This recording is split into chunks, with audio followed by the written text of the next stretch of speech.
हगे फूलल काहे गाल आँख लाल बड़ी भेल, फूलल काहे गाल आँख लाल बड़ी भेल। हर न जाने हो पिया के कर नजरिया गड़ी गे, साड़ी के मोतिया झरी गे। और न जाने हो पिया के कर नजरिया गड़ी गे, साड़ी के मोतिया झरी गे।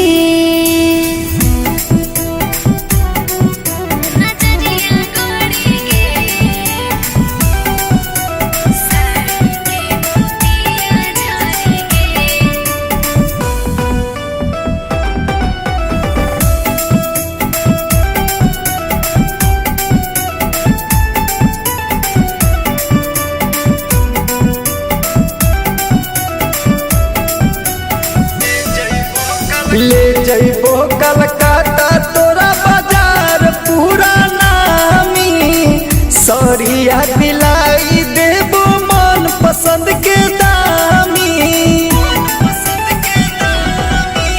एगो दिल हो साड़ी पिया साल भर हमरा टानी, दिल कोई नजर आई जाने कौन भातर कटानी।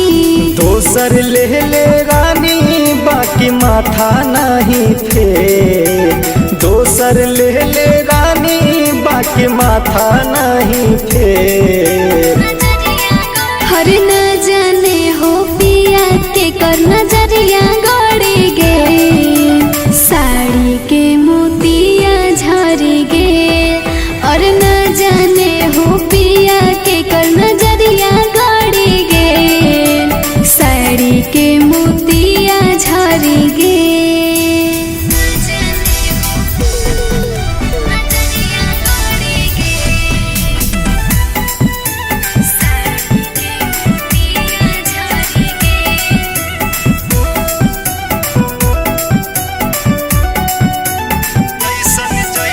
जैसन जैसन मान कर तो करी हो पसंद गे, फेरी फेरी रनिया तो बहिनी हो हर दिन गे। ले हो एगो आस लगा के दिल में हालै सराधा, के कर उठल दरदा जब दिल गई हमर मरादा।